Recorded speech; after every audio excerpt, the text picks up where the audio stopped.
이번 수련의 주제가 뭐죠? 네, 옛날 발음으로는 오비탈, 네, 요즘 발음으로는 orbital이라고 합니다. 이게 한글로 하면은 무슨 뜻이죠? 궤도입니다. 궤도. 이제 3일째 되니까 다 이제 술술 나올 거예요. 그래도 항상 복습이 중요해요. 그죠? 네, 이 중요한 핵심이기 때문에 다시 한번 간략하게 살펴보면 태양계가 태양이 있기 때문에 이 다른 행성들 수금지와 목토, 천해, 명왕성은 이제 행성이 아닌가? 네. 어쨌건 이 행성들과 그 밖에 많은 소행성들이 궤도를 이탈 없이 부딪힘 없이 움직일 수가 있는 것처럼, 그러니까 태양이 있기 때문에 태양이 붙잡아주는 그 인력이 있기 때문에 이 태양계 안에 이제 서로 부딪히는 문제가 없는 것처럼 우리 삶의 중심에도 누가 계셔야 우리 삶의 요소들이 제대로 된 궤도 위에서 움직일 수 있다고 했죠? 누가 계셔야 된다고요? 하나님. 하나님이 우리 삶의 중심에 계셔야 된다는 거예요. 만약에 우리 삶의 중심에 하나님이 아니라 그 자리에 불완전한 다른 것들, 예를 들자면은 나라든지 아니면은 내가 추구하는, 내가 얻고자 하는 어떤, 내가 섬기고자 하는 무언가, 그러니까 그 자리에 들어갈 수 있는 것에 대해서 바울이 이렇게 말했죠. 너희가 썩지 아니하는 하나님의 영광을 썩어 없어질 다른 것으로 대체했다. 그러니까 썩지 않을 하나님, 썩지 않으시는 하나님의 영광을 우리가 그 자리를 썩어질 다른 것들, 우상으로 바꾸었다는 거죠. 그러니까 그 자리에는 우상으로 들어갈 수 있는 것들은 다 들어갈 수가 있는 거예요. 근데 그 자리에 우리가 하나님이 아니라 우상들을 채워넣으면 어떻게 돼요? 이 궤도가 제대로 돌지가 않아요. 하나님의 온전하신 하나님께서 내 삶의 모든 그 영역들을 이렇게 붙잡아 주셔야 그 영역들이 이렇게 부딪힘 없이 궤도들이 순탄하게 순조롭게 돌 수 있는데, 근데 하나님이 아니라 다른 불완전한 것들이 그 자리에 들어가면 이 궤도가 무너지는 거예요. 그래서 내 삶에 구성하고 있는 요소들이 서로 부딪히고 깨지고 이러면서 우리 삶이 같이 무너지는 그런 모습들이 이제, 이것을 비유해서 우리가 이번 수련회 때 같이 이 궤도라는 주제, 오비탈이라는 주제로 함께 살펴보고 있는 건데, 그래서 이제 이 수련회를 통해서 우리의 마음의 중심에 하나님이 반드시 계셔야 한다. 이것을 우리가 대주제로 같이 보고 있고, 그리고 이제 소주제로 3일간에 걸쳐서 이 삶에 구성하고 있는 세 가지 요소를 우리가 살펴보고 있습니다. 첫날 살펴봤던 게 뭐였죠? 돈이었어요. 돈. 돈은 생명력이 없지만 살아있다. 그리고 마치 우리에게 신이 되려고 하는 것처럼 우리를 자꾸 이렇게 우리의 마음을 시험하고 덤벼든다고 했죠.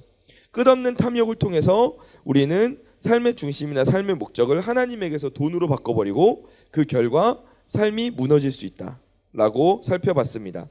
그런데 돈은 우리의 삶의 중심이 될 수 있나요? 될 수 없습니다. 돈은 내 삶의 주인이 결코 될 수 없어요. 돈을 사랑하며 하나님을 온전히 사랑할 수 없어요.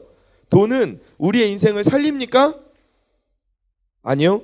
우리의 인생을 살리지 못합니다. 돈이 있으면 우리가 행복하게 살 것 같은데, 내 인생이 활짝 필 것 같은데, 근데 그렇지 않아요. 돈이 내 인생 책임져 주지 않습니다.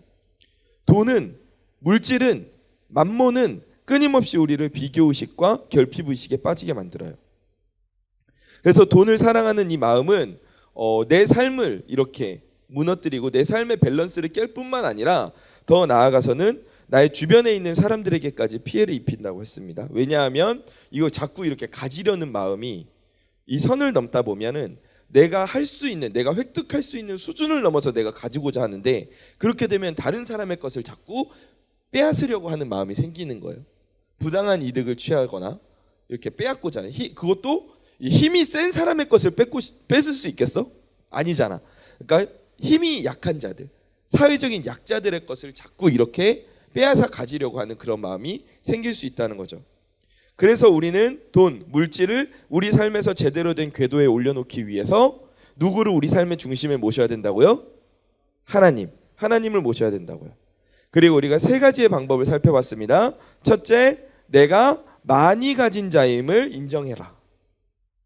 내가 이미 하나님께 너무 많이 받은 자인 거야. 이 구원의 은혜를 우리가 누렸잖아요. 하나님으로 인하여서. 아멘. 그러니까 이것 자체만으로도 너무 큰 거야. 그러니까 내가 더 이상으로 받는 것은 이제 보너스야. 근데 우리는 항상 보너스가 더 많았으면, 너무 많았으면 하는 바람이 이제 문제인 건데, 근데 이 이외의 것은 보너스라는 거죠. 우리가 이거를 계속 생각을 해야 돼요. 나는 이미 많이 가진 자이구나. 그러니까 내가 받은 것이 이미 크구나. 그리고 둘째, 하나님이 모든 것의 주인이심을 인정해야 돼요. 이것을 인정할 수 있는 방법이 구약 시대에는 하나님이 주신 율법이었고, 태초에는 선악을 알게 하는 나무의 열매였고, 그리고 지금은 뭐라 그랬어요? 하나님께 드리는 것이라 그랬어요. 물질로 드리면 헌금이고 우리의 몸으로 드리면 헌신이에요. 자, 근데 목사님이 참 마음에 은혜가 되고 감동이 되었어요. 왜냐하면 어제 이제 둘째 날 헌금을, 우리가 수련회 헌금을 하잖아요. 근데 둘째 날 헌금 중에 이런 지체가 있었어요. 그동안 본인이 온전한 11조를 하지 못했대요. 그러니까 그 헌금 봉투 뒤에다가 기도를 썼더라고요. 그동안 본인이 온전한 11조를 하지 못했대요. 그래서 이제 왜 그랬냐 하면 본인의 이제 좀 가정적인 형편도 쉽지가 않았고, 그러다 보니까 이 물질이 자신에게 힘이 될 수 있다라고 생각을 했대요. 물질이 없으면 내가 너무 불안하고 마음이 너무, 그것 때문에 마음이 되게 힘들었대요. 그런데 수련회 첫째 날 말씀을 듣고 결단을 했다는 거예요. 이제는 앞으로 계속해서 온전한 11조를 하겠다. 하나님께 온전한 11조를 하겠다고 결단을 했대요. 그리고 그 결심이 변치 않게 해달라고 그 11조 헌금을 냈어요. 목사님은 너무너무 은혜가 됐어요. 어쩌면 진짜 하나님께서 이 친구 한 명을 위해서, 너무 극단적인 생각일 수 있는데 어쩌면 하나님께서 이 친구 하나만을 위해서라도 이 수련회를 하나님께서 여셨을 수도 있겠다. 하나님께서 이번 수련회를 통해서 이 친구에게 주셨던 은혜를 통해서 이 친구의 삶의 방향이 이렇게 바뀌었다면, 그리고 그것을 통해서 이 돈이 우리의 주인이 되고자 하는 그런 삶에서 벗어날 수 있는 계기가 되었다면, 이것은 너무너무 소중하고 너무너무 귀한 것이다. 정말 하나님께 너무 감사하는 제목이다라고 너무 기뻤어요. 마음이 너무 기뻤어요. 근데 저는 이 지체가 본인의 이름을 무명으로 냈기 때문에 누군지 몰라요. 저도 누군지 모르는데 이 지체가 받았던 그 은혜가 우리 대학부 지체들 한 사람 한 사람에게도 있는 그런 수련회 시간이 되기를 간절히 소망합니다. 이번 수련회를 통해서 우리가 계속해서 우리 삶의 모습들을 살펴보고 있잖아요. 우리 삶에서 돌이키고 수정하고 바꾸어야 될, 내 삶의 망가진 궤도를 다시 회복시켜야 되는 모습들을 계속해서 들여다보고 있잖아요. 우리가 이번 수련회 시간을 통해서 그 회복이 일어나는 시간이 되기를 간절히 축원합니다. 그리고 셋째로 우리가 타인에게 베풀어야 된다. 타인에게 베푸는 행동을 통해서, 우리가 반복된 훈련을 통해서 우리의 것을 비워줘도 하나님께서 우리를 충만함으로 채우시는구나라는 그 마음을 우리가 삶에서 체험할 수 있다라고 했어요. 이걸 체험해야 우리가 계속해서 자유로워질 수 있거든요. 우리는 돈보다 하나님을 더 의지하게 되기를 간절히 축원합니다. 돈을 의지하는 게 아니에요. 우리는 만물의 주인이신 하나님을 의지하면서 살아갑니다. 돈은 존경할 만한 대상이 아니에요. 우리는 돈을 성령의 능력으로 정복해야 됨을 꼭 기억하시기 바랍니다. 아멘. 그리고 어제 이제 두 번째로 살펴본 주제가 뭐였죠? 성이었어요. 성. 바울은 로마서에서 이렇게 말했습니다. 하나님의 영광을 다른 어떠한 것, 썩어질 어떠한 것으로 바꾼 결과를 두고 그 결과물이 뭐라 그랬죠? 너희가 썩지 아니할 하나님의 영광을 썩어 없어질 다른 것으로 바꾸었기 때문에 너희 가운데 무엇이 일어나게 된 것이다. 뭐가 일어나게 됐다 그랬죠? 무질서한 성적인 타락이 일어나게 되었다 그랬어요. 근데 왜 바울이 하필이면 수많은 죄 중에서도 성적인 죄를 짚어서 딱 이야기를 했을까? 왜 그랬을까요? 우리가 어제 살펴봤듯이 다윗의 이야기를 통해서도 알 수 있듯이, 우리가 하나님을 우리 마음의 중심에 두지 않을 때, 우리 마음 가운데 틈이 생길 때 가장 먼저 들어오는 죄가 뭐다? 성적인 죄다. 다윗도 하나님의 마음에 합한 자라는 칭찬을 들으면서 한평생 그렇게 하나님 앞에서 본인의 인생을 드리고 살았지만, 본인의 마음이 잠깐 틈이 생길 때, 본인의 마음이 잠깐 그 하나님이 인생의 중심에서 잠깐 비껴나질 때, 그때 치고 들어온 죄가 성적인 죄였다고요. 그만큼 성적인 죄는 민첩하고 방심한 우리를 빠르게 공격하면서 덤벼들어요. 그래서 바울이 성적인 죄를 지목해서 이야기를 한 거죠. 그 성적으로 타락한 결과물들이 무엇입니까? 먼저 우리가 첫 번째로 봤던 게 포르노그라피였어요. 그렇죠? 포르노그라피는 현실과 동떨어진 것이에요. 성의 쾌락적인 측면만을 극대화시킨 판타지예요. 현실에 존재하지 않는 것입니다. 그래서 이런 야한 사진들이나 음란 동영상과 같은 이 포르노그라피는 여기에 이제 중독이 되면, 이게 사람은 자꾸 자극에 자꾸 익숙해지잖아요. 그러니까 더 자극적인 걸 찾고, 더 자극적인 걸 찾고, 더 자극적인 걸 찾는데, 방금 전에 말한 것처럼 이 포르노그라피는 현실과 굉장히 동떨어져 있는 거예요. 현실에서 이 성의 다양한 측면 중에 쾌락이라는 극히 일부분만 똑 떼어지고 그걸 증폭시켜 놓은 거라고. 그러니까 이 현실과 너무 다르죠. 그러니까 이것에 너무 길들여져 있고 이것에 익숙해져 있으면 현실에서의 이 성적 즐거움을 충만하게 누리지 못하는 거예요. 이 궤도가 무너지는 거죠. 그래서 이러한 이 포르노그라피와 같은 성적으로 타락한 결과물들이 나오게 되었고, 그래서 우리는 첫째 날은 뭘 하면 안 된다? 돈 주제 때 뭘 하면 안 된다? 코인 하면 안 된다. 둘째 날 뭐 하면 안 된다? 포르노그라피 보면 안 된다. 포르노 보면 안 된다. 이렇게 두 가지의 금지 사항을 이렇게 수련회를 통해 나누었어요. 그 다음에 어떤 또 결과물이 나타나게 됐죠? 남성과 여성을 하나님께서는 어떤 관계로 만드셨죠? 상호 보완적인 관계로 만드셨는데, 타락의 결과 서로 대립하고 억압하는 관계가 되었다는 거예요. 그리고 마지막으로 이 동성애와 같은 하나님의 창조 섭리를 역행하는 그런 일들이 이제 일어나게 되었습니다. 그래서 하나님께서는 성경의 수많은 말씀을 통해서 하나님의 창조 섭리 아래 놓인 성이 어떤 모습인가를 보여주셨어요. 근데 그 중에서 우리가 어제 좀 살펴봤던 말씀이 아가서였죠. 아가서를 보면 사랑은 첫째, 강렬함과 절제가 함께 있어야 한다. 둘째, 상호 보완적인 성숙한 사랑이어야 한다. 셋째, 영원함을 지녀야 한다 라고 살펴봤습니다. 그래서 우리는 이 성적인 죄에서 벗어나야 된다고 했어요. 왜냐하면 이 성적인 죄가 우리 가운데 있다는 것은 우리 마음의 중심에 하나님이 계시지 않는다는 굉장히 직접적인 증거가 된다 그랬어요.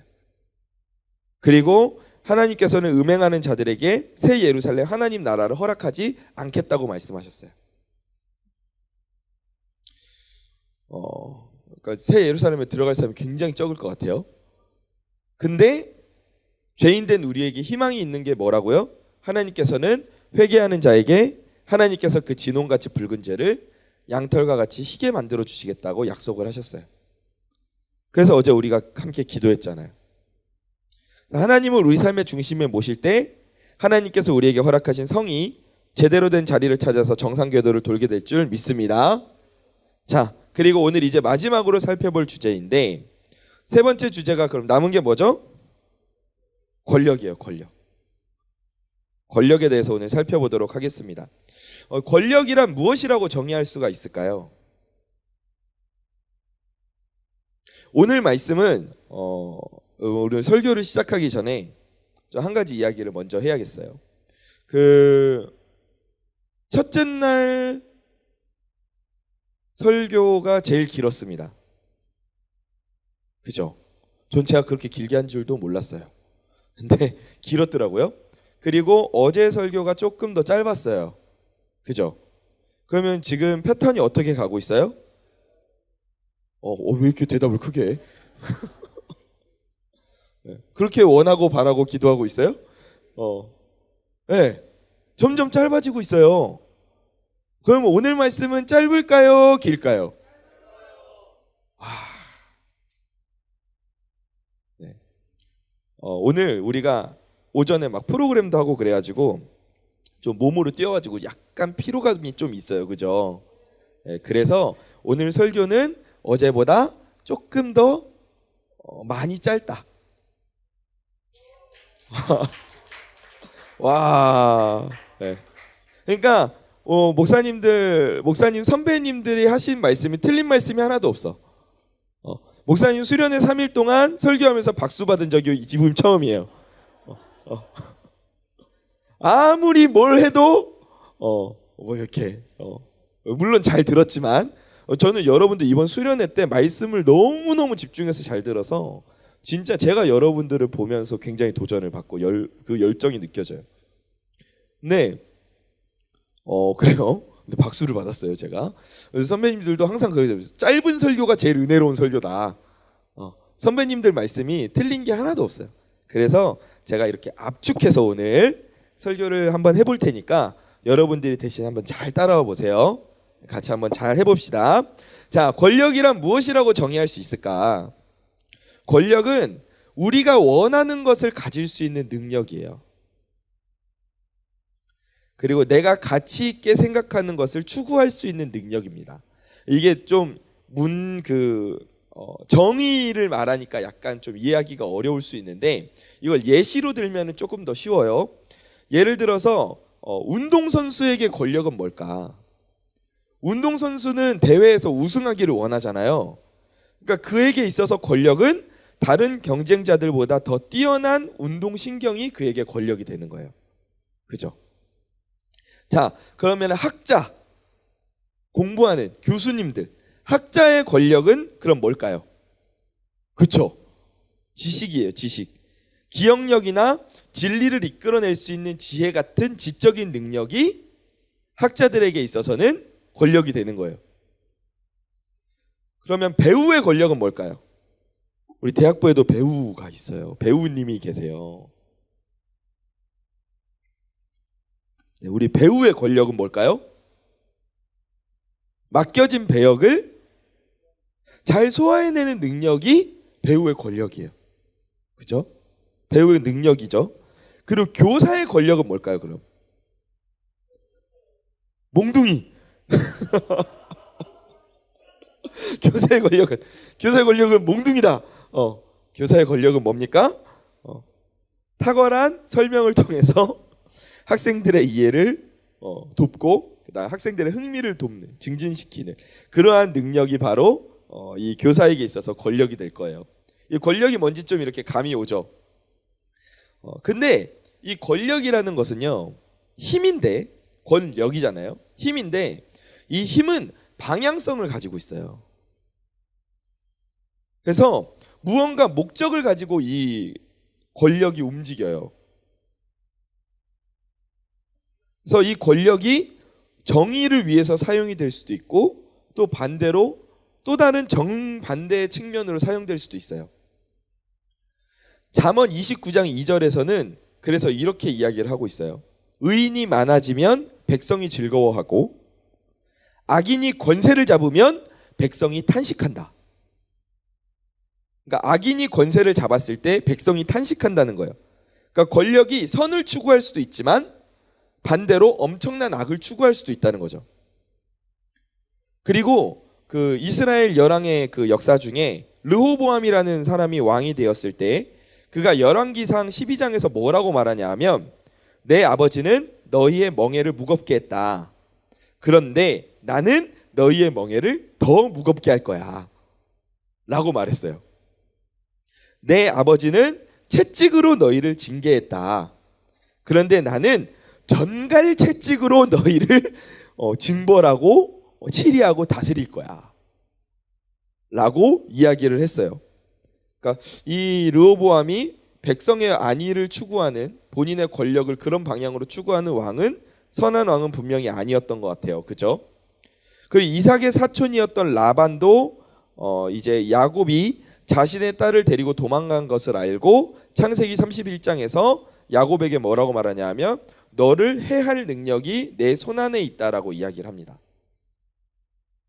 그러니까 다시 한번 정리를 하면 권력도 우리 인생에서 우리 삶의 궤도를 돌고 있는 요소 중에 하나인데 그런데 이게 제대로 궤도를 찾아서 돌고 있으면 권력을 행사하는 사람과 그 권력에 영향을 받는 사람들이 모두 선한 영향력을 누리게 됩니다. 그런데 이 권력이 제대로 된 궤도를 돌고 있지 않으면 자신의 삶도 무너지고 무엇보다 이 권력에 영향을 받는 사람들의 인생까지도 함께 불편하고 괴롭고 무너지는 거예요. 그래서 이게 바로 권력이 가진 힘이고, 그리고 이게 동시에 권력이 가진 위험성이에요. 이 권력이 양날의 검과 같은 거죠. 근데 이 권력이 이렇게 양날의 검과 같은, 그러니까 자칫 잘못하면 남 인생 망치는 걸 넘어 내 인생도 망치는 거야. 근데 이 양날의 검과 같은 것인데도 이 권력을 사람들은 되도록이면 어떻게든 가지려고 해요. 그죠? 권력 욕이 없어. 나는 권력, 야 그거 권력 가져서 뭐하니 하는 사람이 제일 무서워. 그 사람이 제일 무서울 가능성이 높아. 권력은 어떻게든 가지려고 하거든요. 왜 그럴까요?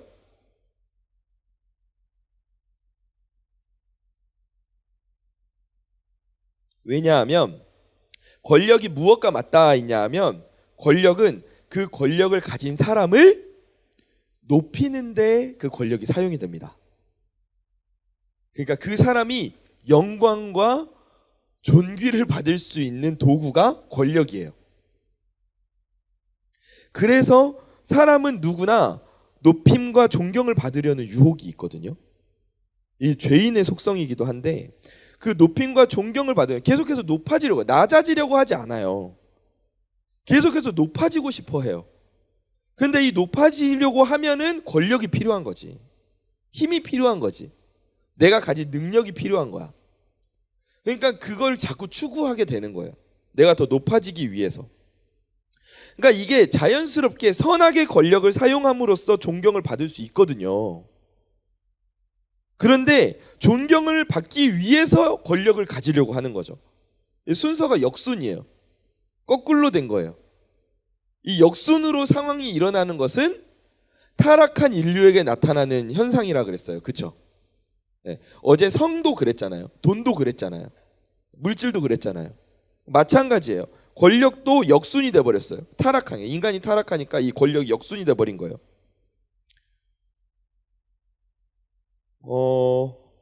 그리고 엄밀히 말하면 애초에 사람이 존경과 높임을 받고자 하는 그 마음 자체가 문제예요. 왜냐하면 이 우주 만물 모든 것 중에 높임을 받을 만한 분은 오직 하나님 한 분뿐이기 때문이에요. 이 사실을 인정하십니까? 아멘. 우리가 권력에서 가장 중요한 게 이거예요. 권력을 우리가 오늘 다루면서 가장 중요한 문장이 있다면 이 문장이거든요. 우주 만물 모든 것 중에 높임을 받을 분은 오직 하나님 한 분뿐이세요.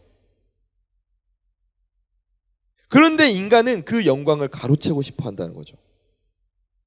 내가 그 영광을 누리고 싶어 해요. 그러다 보니까 자꾸 심지어 하나님의 영역을 침범하는 데까지 이르게 되는 거예요. 우리가 정상적인 상태라면 내 삶의 중심에 하나님이 계셔서 내가 하나님과 함께 동행하면서 살면서 나를 통해서 하나님이 존경과 높임을 받으셔야 되는데, 아멘. 그런데 그 내 인생의 중심에 그 자리에 하나님이 아니라 내가 서는 거야. 그래서 모든 것을 주도하고 그 결과로 내가 높임을 받고 싶어 하는 거예요. 내가 하나님께 영광을 돌리고 하나님이 영광을 받으시는 모습을 보면서 내가 그 안에서 기쁨을 누리는 걸로 내가 만족하지 않는 거야. 하나님께 영광을 돌리는 그 영광을 내가 받고 싶어하는 그 죄악된 속성이 우리에게 있다는 거죠. 그래서 이러한 권력의 모습이 역시 하나님을 떠남으로 인한 왜곡된 모습이고, 그리고 이것이 또 죄로 연결되어 있는 것이죠. 왜 모든 인간에게 이러한 갈망이 있습니까? 왜 높아지고 왜 내가 영광을 누리고자 하는 그런 갈망이 있습니까? 우리가 하나님의 영광을 눈에 보이는 우상으로 바꾸었기 때문이에요. 바울이 로마서 1장에서 말했듯이 썩지 아니한 하나님의 영광을 썩어 없어질 것으로 바꾸었어요. 더 디테일하게 이야기하면 썩어 없어질 나 자신으로 바꾸었어요. 내가 우상이 되었어요. 모든 권능을 가지신 하나님이 계시면 내가 영광을 받을 수가 없잖아. 그러니까 내 안에 하나님이 계시는 것을 기뻐하지 않는 거야. 어찌 감히 하나님의 영광을 우리가 가로챌 수 있어요, 목사님? 제가 어떻게 하나님의 영광을 가로챌 수 있어요? 라고 말할지 모르겠어요. 근데 사실 우리가 생각해 보면 우리는 삶 속에서 너무 쉽게 하나님께 드려질 영광을 가로채고 있어요. 그리고 더 큰 영광을 추구하면서 그 도구로 권력을 가지고 나아가려고 하죠. 그러니까 정상적인 사이클이라면 내 안에 계시는 하나님의 권능으로 말미암아, 내 안에 계시는 하나님, 그분의 권능으로 말미암아 내가 하나님의 권력을 같이 사용하려 하게 되는 거예요. 내가 내 권력을 사용하는 게 아니라 내 안에 계시는 하나님의 권력을 내가 같이 사용을 하게 되는 거예요. 하나님께서 나에게 주신 은사를 내가 같이 사용하게 되는 거예요. 그래서 그것을 통해서 하나님 나라를 위한 선한 영향력을 이루면서 하나님께 영광을 돌리고 그 영광을 우리도 같이 나누고 이래야 되는데, 이게 정상적인 궤도인데 이 모든 과정을 다 무시하고 내가 내 인생의 주인이 돼서 내 힘으로 내 영광을 받아 챙기려고 한다는 거죠. 내 마음대로 내 인생을 살려고 한다는 거예요. 그러나 하나님은 영광스러운 권능의 하나님이신 줄 믿습니다. 하나님만이 영광스러운 권능의 하나님이세요. 하나님께서는 대적절을 치시고 자신의 백성들을 기쁘게 하시기 위해서 자신의 영광을 높이고 드러내셨어요. 그리고 하나님 나라를 위해서 우리에게 그 권력의 일부를 빌려주셨어요. 야, 너도 내 나라를 위해서 같이 일해보자. 내가 가진 무한한 권력 중에 일부를 너에게 빌려줄게. 네가 나와 같이 동행하면 너는 너 자신에게는 능력이 없지만, 너 자신에게는 능력이 없을지라도 네가 내 능력으로 인해서 그 은사를 펼칠 수 있어. 그 권력을 사용할 수 있어. 우리에게 그렇게 빌려주신 거예요. 근데 우리는 그 하나님께서 주신 권력, 그 은사를 내 것이라고 생각하고 내 마음대로 쓸 수 있고 나를 위해서 사용할 수 있고 내 영광을 위해서 사용할 수 있다고 우리가 착각하면서 사는 거죠. 근데 이건 치명적인 실수예요. 치명적인 실수예요. 왜냐하면 사람이 가진 능력으로는, 사람의 힘으로는 이 세상에서 이룰 수 있는 것이 아무것도 없어요. 조금 더 엄밀하게 이야기하면 사람의 힘으로는 이 세상에서 이룰 수 있는 선한 것이 아무것도 없어요.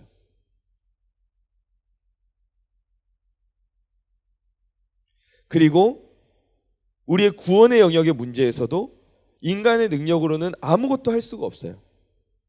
우리를 구원하시는 분은 오직 하나님의 능력으로 인함이에요. 우리의 구원은 오직 하나님의 능력으로 인함이에요. 그런데 인간은 자꾸 나에게 권능이 있다고 말해요. 인생의 문제 해결책을 내가 알고 있다고 말해요. 근데 해결할 수 있습니까? 해결하지 못해요. 인생의 문제, 죄의 문제는 그럼 어떻게 해결할 수 있습니까? 타락의 문제는 어떻게 해결할 수 있죠? 이 세상에서 몇천 년 동안 수많은 철학자와 수많은 사상가들이 등장했지만 그들이 이 죄의 본질에 대해서 깨닫고 이 죄의 문제에서 이 죄의 문제를 해결할 수 있었습니까? 아무도 해결하지 못했어요. 우리는 오직 하나님의 능력으로만 구원을 받을 수 있는 줄 믿습니다. 하나님께서 우리를 죽은 자 가운데서 살리셔야 돼요. 그것이 하나님의 능력에서 나오는 것이에요. 그게 하나님에게서 오는 것이에요. 내가 권능을 가진 척하는 것은, 이것은 하나님에 대한 반역이고 그리고 하나님에 대한 죄가 되는 거예요. 나에게는 아무런 능력이 없는 거예요. 그런데 사탄은 우리의 이런 모습을 너무 잘 알고 있죠. 우리가 스스로 높아지고자 하는 그 마음을 너무너무 잘 알고 있어요. 왜요? 어떻게 너무 잘 알까요? 우리가 하나님께 받은 그 조그만 걸 가지고 이걸 가지고 이거 내 거니까 내가 영광을 받고 내가 높임을 받고 이러려고 하는 그 죄된 속성을, 그 무너진 우리의 삶의 모습을 사탄이 너무 잘 알고 있어요. 어떻게 잘 알죠? 왜 잘 알까요?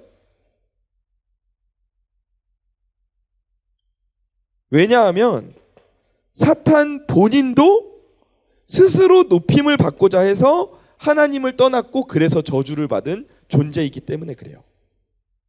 그래서 사탄이 이걸 너무 잘 알아. 너무 잘 알아. 하나님을 떠난 존재가 스스로 높임을 받고자 한다는 것을 사탄이 너무 잘 아는 거야. 왜냐하면 지도 그랬으니까. 창세기 1장과 2절에서 하나님께서 모든 창조 세계를 만드셨어요. 그 가운데서 하나님과 함께함으로 아담과 하와가 충만함을 누리며 살 수 있었어요. 행복한 삶을 살았어요. 부족한 게 없었어요. 기쁨과 즐거움으로 가득 채워져 있었어요. 창세기 2장 마지막 절을 보면 서로 부끄러운 줄도 모르고 완벽하게 충만한 상태로 살았어요. 근데 창세기 3장으로 넘어오면 한 존재가 등장하는데 뱀의 모습을 한 사탄이 등장을 해요. 그 전까지는 하나님이 보시기에 심히 좋았다고 말씀하실 정도로 그야말로 완벽한 곳이었는데 창세기 3장으로 들어서니까 사탄이 등장을 해요. 그러니까 창세기 2장과 3장 사이에 기록되지는 않았지만 사탄의 존재가 생겨난 어떤 사건이 있었음을 우리가 알 수 있어요. 그죠? 그럼 사탄이 어떻게 이 세상 가운데서 나타나게 되었느냐? 이사야 14장을 보면 우리가 사탄 더 비긴즈를 볼 수 있어요. 사탄이 어떻게 생겨나게 되었는가? 이사야 14장 12절을 보면 너 아침의 아들 계명성이여 어찌 그리 하늘에서 떨어졌으며 너 열국을 엎은 자여 어찌 그리 땅에 찍혔는고라고 말씀을 하고 있습니다. 그러니까 여기서 계명성을 그 당시에 존재했던 이제 바벨론 왕을 상징한다라고도 하지만 여기에서 우리가 이 계명성을 타락한 천사들의 대장을 가리킨다라고도 말을 합니다. 천사는 원래 하나님의 아들들이라 칭함을 받았던 존재거든요. 근데 그 존재가 지금 어떻게 됐어요? 하늘에서 떨어졌고 땅에 찍혀버렸대. 완전히 천사의 속성, 하나님의 아들들의 속성을 잃어버린 거죠. 왜 이렇게 됐을까? 13절을 보니까 네가 내 마음에 이르기를, 네가 너 스스로 이르기를 하늘에 올라 하나님의 무별 위에 내 자리를 높이리라. 14절입니다. 가장 높은 구름에 올라가 지극히 높은 이와 같아지리라. 이게 뭐예요? 지금 이 천사가 어떻게 했어요? 하늘에 올라서 지극히 높은 이신 누구와? 하나님과 같아지겠다고 선언을 한 거예요. 내가 하나님과 같아지겠다. 원래 천사는 어떤 존재예요? 지극히 높으신 하나님의 영광을 찬양하며 함께 하나님을 경배하는 존재예요. 그죠? 하나님을 경배하는 하나님의 영광을 찬양하고 경배하는 존재가 천사예요. 그런데 그 천사가 이제 그 영광 내가 가로채서 내가 받겠다 이렇게 선언을 한 거예요. 그래서 그 결과가 어떻게 됐습니까? 15절에서 그러나 이제 네가 스올 곧 구덩이, 지옥의 구덩이 맨 밑에, 지옥 구덩이 중에서도 가장 끝에 밑에 가장 깊은 곳에 네가 떨어짐을 당하리로다라고 하나님께서 말씀하세요. 그리고 나서 창세기 3장으로 돌아옵니다. 이제 타락한 천사인 사탄이 인간에게 다가오는 거예요. 그리고 자신이 가졌던 그 오만한 생각을 살짝 불어넣죠. 야, 너도 하나님과 같이 될 수 있어. 왜 하나님께만 영광을 돌려? 너도 영광받는 존재가 될 수 있어.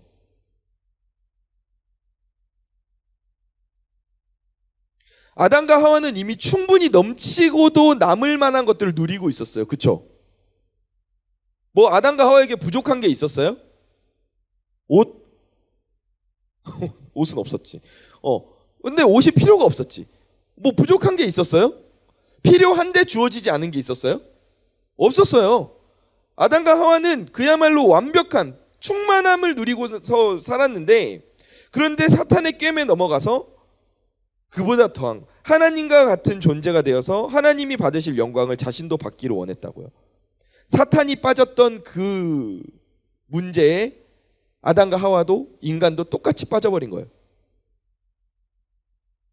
그래서 하나님이 받으실 영광을 자기가 받기를 원했고, 그래서 하나님이 계셔야 되는 자리를 밀어내고 그 인생의 중심에 이제는 내 인생의 주인은 나야 선언하면서 서고자 했던 거예요. 그 결과 인간도 하나님을 떠나게 되었고 에덴 동산에서 쫓겨나게 되었던 거예요.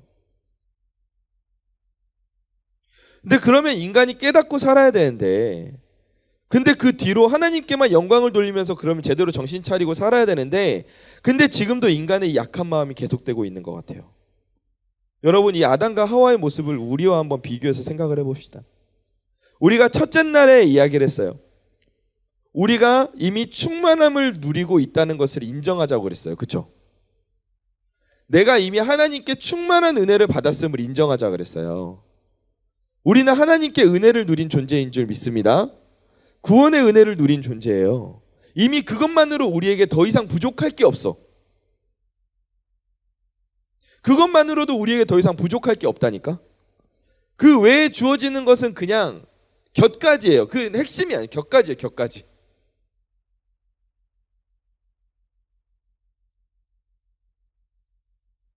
그런데 그 충만한 삶을 살고 있는 우리인데 더 큰 영광을 우리가 받기를 원한다는 거죠. 아담과 하와가 했던 것처럼, 그리고 사탄이 그 문제에 빠졌던 것처럼 하나님의 자리를 대체해서 내가 그 자리에 서기를 원한다는 거죠. 내가 높아지기를 원한다는 거예요. 하나님 필요 없어요. 내가 내 능력으로 살 수 있어요.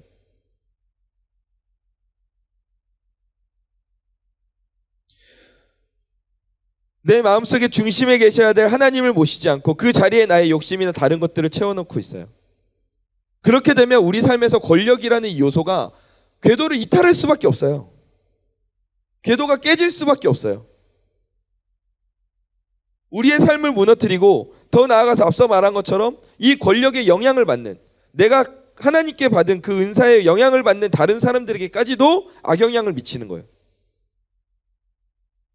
그래서 사탄은 지금도 우리를 유혹해요. 더 높아져라. 네가 더 높아져야 돼. 네가 하나님의 자리에 올라야 돼. 네 인생의 주인은 하나님이 아니야. 영광 받을 만한 존재가 하나님이 아니야. 네가 영광 받을 수 있어. 네가 네 인생에서 하고 있는 것들 하나님의 능력으로 하는 거 아니야. 네가 네 능력으로 이루고 있는 것들이야. 네 힘으로 충분히 할 수 있는 것들이야. 네가 하나님이 받을 영광 너 하나님께 드리지 말고 네가 그냥 누려. 뭐하러 하나님께 영광을 올려드려? 왜 하나님 앞에 나와? 왜 하나님 앞에 나가니? 그냥 너가 너 마음대로 살면서 충분히 영광 누릴 수 있는데 하나님께 영광 돌릴 필요 없어. 예배할 필요 없어. 사탄이 이렇게 말을 하고 있는 거예요. 사탄은 너무 잘 알고 있어. 우리가 영광을 누리고 싶고 자꾸 높아지고 싶어하는 그 욕망을 자극하는 게 우리의 삶이 무너지고 하나님과 멀어질 수 있는 아주 효과적인 방법이라는 걸 사탄이 너무 잘하는 거야. 왜냐하면 자기도 똑같이 그렇게 했었으니까.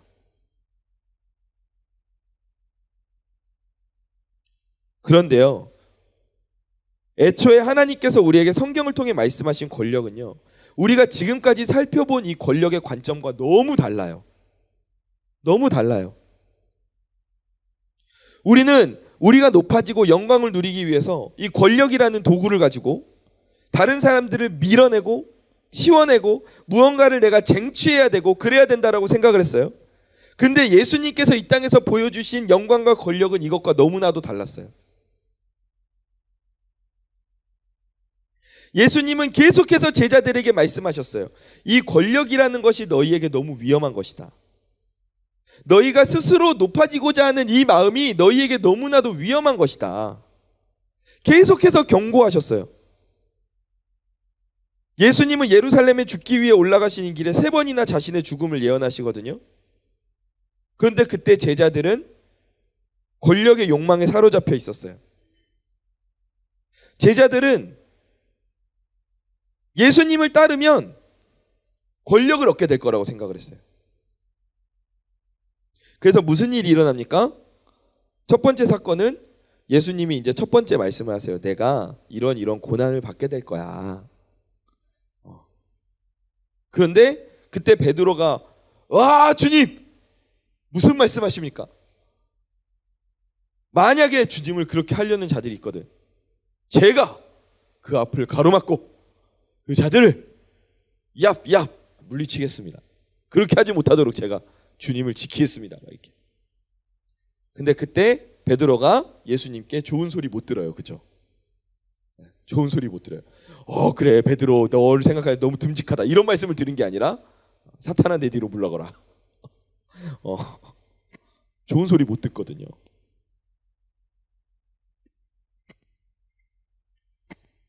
그러니까 본인의 힘으로, 본인의 권력으로, 본인의 능력으로 그 하나님이 가시는 그 길을 본인이 바꾸고 그리고 가로막고 그리고 본인이 생각하는 그 방향으로 예수님의 방향을 이끌어가서 본인이 권력을 누릴 수 있다라고 베드로는 생각을 했던 거죠. 그 예수님의 말씀을 온전히 이해를 못했던 거예요. 그 다음 또 두 번째로 예수님께서 제자들에게 말씀하시거든요. 야, 나 이렇게 될 거야. 나 십자가에 달려 죽을 것이고 이렇게 설명을 해주시는데 그때 뒤에서 제자들끼리 싸움이 나요. 누가 더 높은 자인가? 누가 더 높은 자인가? 그러니까 이게 뭐예요? 서열을 정하는 거예요. 누가 더 하나님께, 예수님께서 이제 권력을 우리에게 나누어 주실 때 누가 그 권력을 받게 될 것인가? 누가 그 권력을 더 크게 받게 될 것인가? 그거를 자기들끼리 누가 더 큰 자인가 다투고 있었던 거야. 그래서 또 예수님께서 그때 뭐라고 말씀하세요? 어린아이를 보면서 천국은 이 어린아이와 같은 자가 받아 누리게 될 것이다. 그러니까 이 권력의 욕구를 하나님께서 정면으로 까신 거죠. 그리고 마지막으로 세 번째 또 이야기를 예수님께서 앞으로 내가 받게 될 고난을 말씀하시는데 그때 제자들 중에 2명이 견디지 못하고 주님께 나와서 주님 제가 주님의 오른편과 왼편에 앉게 해주십시오라고 이야기를 합니다. 그러니까 이때까지도 제자들이 이 예수님을 따르면 예수님의 제자가 되면 자신을 부인하고 예수님과 함께 부끄러움을 당하고 낮아져서 죽음을 당해야 된다는 것을 이해하지 못했던 거예요. 그러니까 이 권력 그리고 권력을 통한 영광 이것만 생각을 했던 거예요. 권력을 통해서 내가 높아져야지. 야, 나 어부 출신이었는데 출세했다. 이제 예루살렘에 주님 들어가시면 이제 주님이 다 쓸어버리시고 내가 그 권력 받아가지고 나도 이제 갈릴리 촌놈이 이제 예루살렘에 가서 인생 팔자 펴는구나. 좀 노골적으로 말하면 이렇게 생각했던 거예요. 근데 예수님이 말씀하시는 권력은 예수님께서 말씀하시는 영광은 이것이 아니었죠. 예수님께서 말씀하십니다. 저를 따라해 봅시다. 예수님의 삶을 통해서 말씀하신 권력은 이거예요. 권력은 섬김을 위해 있는 것이다. 믿어지시면 아멘 하십시다. 아멘. 권력은 섬김을 위해서 있는 것이다. 라고 예수님께서 본인의 사역, 본인의 인생을 통틀어서 그렇게 말씀을 하세요. 계속해서 보여주세요. 여러분, 예수님이 권력을 사용하시는 모습이 예수님께서 이적을 일으키셨고 병든 자를 고치시고 그런 모습을 보면요, 예수님은 본인의 영광을 위해서 사용하신 적이 한 번도 없어요. 그렇죠? 내가 만약에 예수님이잖아. 내가 예수님이라는 건 아니야, 얘들아. 괜히 졸고 있는 애들 막 이렇게 듣다가 이렇게 졸다가 목사님이 스스로를 예수님이라 하셨어 막 이러면서 막 인터넷에 글 올리고 이러면 안 돼요. 담임 목사님한테 문자 보내고 이러면 안 돼요. 자,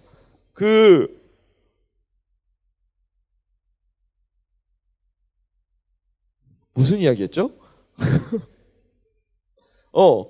내가 예수님이면 길 가다가 심심하면 막 돌이 빵이 되게 했을 것 같아. 그렇지 않아? 그냥 심심하면 이렇게 무릉덩이가 있네. 그러면 돌아가지 않고 그냥 무릉덩이 막 이렇게 물 위를 걷고 막 이거 봐라 막 이러면서 막 이렇게 물 위를 걷고 야 나는 물 위를 걸어 막 이러면서 막 그랬을 것 같아.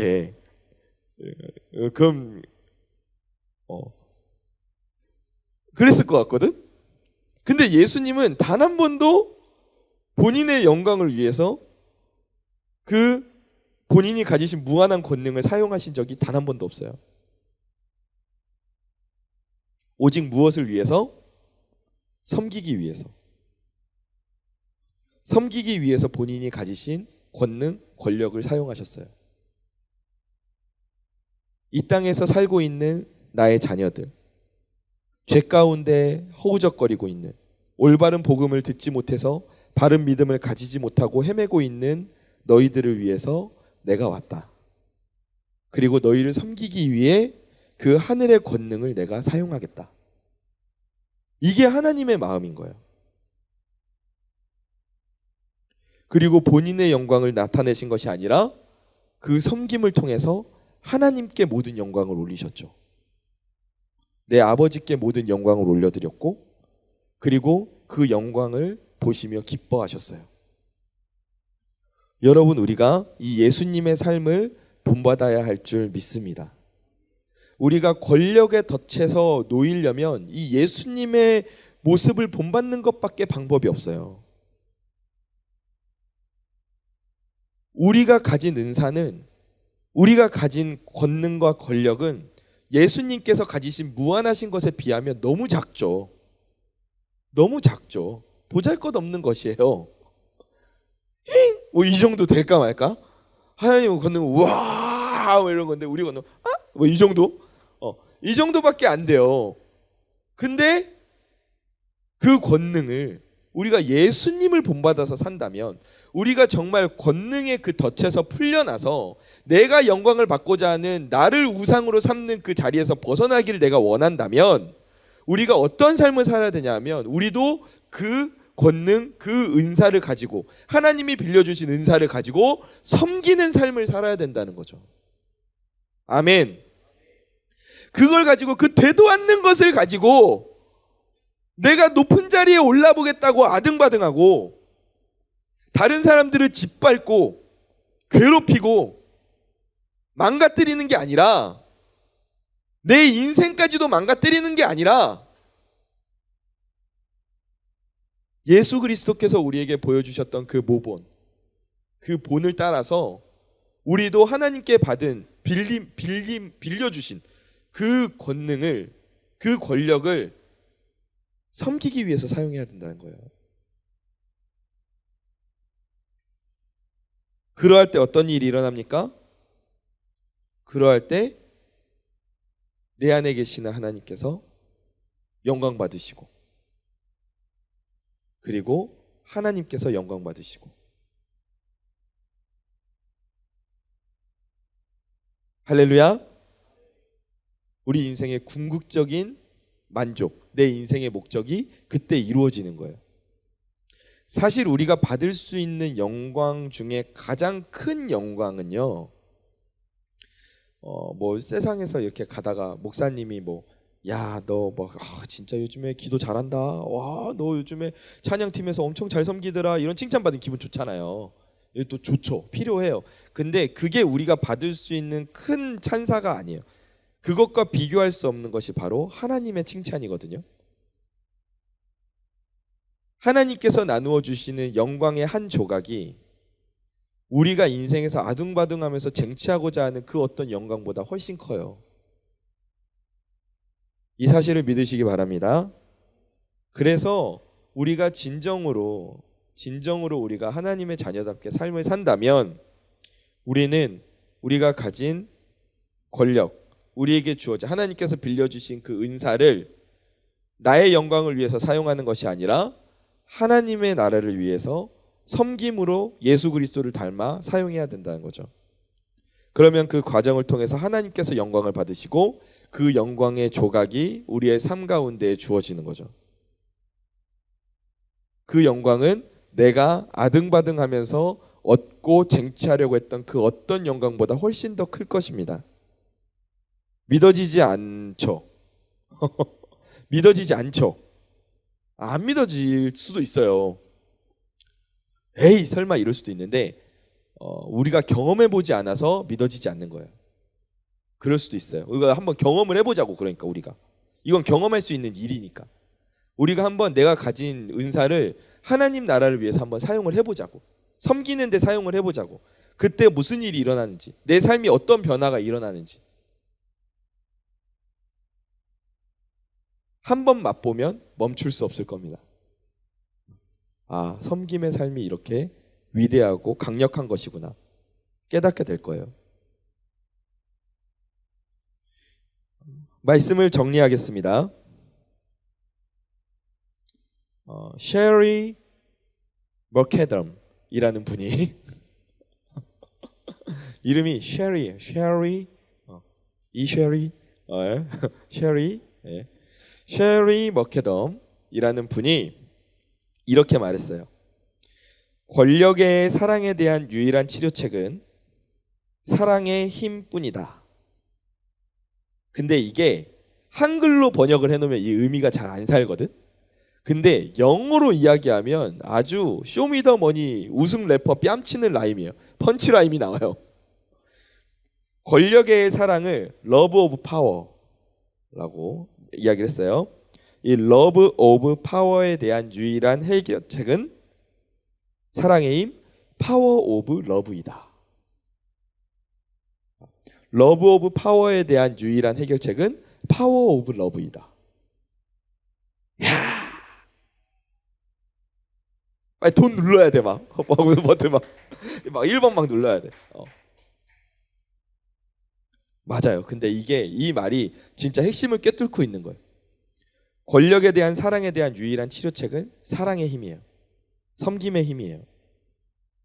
예수님은 계속해서 우리가 낮아져야 된다라고 말씀하셨어요. 그것을 통해서 하나님이 영광 받으시는 것이 우리 삶에 존재하는 정상적인 삶의 궤도라고 말씀하셨어요. 우리가 그러한 삶을 살기를 원합니다. 그러한 삶을 살기를 원합니다. 이 권력의 궤도를 섬김으로 말미암아 정상 궤도로 회복시키고, 그리고 우리 삶의 중심에 하나님을 모심으로 말미암아 정상 궤도의 삶을 살아가는 저와 여러분이 되기를 이라고 하니까는 막 갑자기 CD 볼륨을 올리기 시작했어요.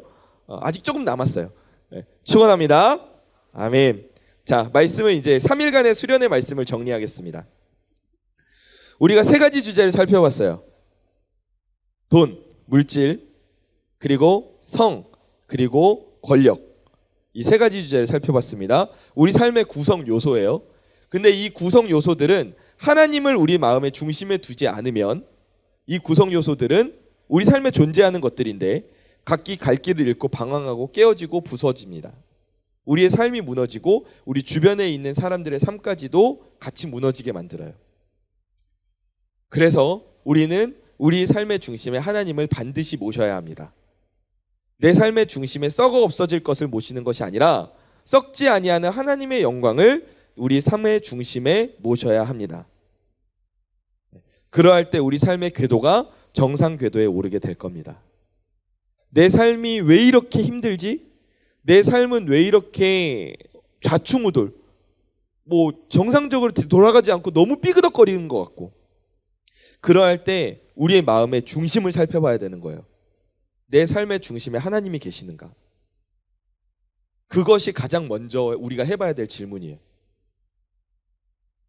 그리고 내 삶의 중심에 하나님을 모시고 우리가 3일 동안 살펴봤던 각 문제에 대한 보완책과 해결책들을 우리 삶에서 실천하며 나아갈 때 우리는 하나님의 자녀다운 삶을, 그리고 이 땅에서 행복을 누리고 나누는 하나님 나라의 모델하우스로 살아가게 될 줄 믿습니다. 우리 양옆에 앉은 지체들에게 함께 인사 나눕시다. 섬김의 삶을 삽시다. 하나님을 우리 마음의 중심에 모시도록 합시다. 시작. 아멘. 그렇게 하기로 결단하십니까? 결단하십니까? 우리 함께 찬양하며 나아가겠습니다.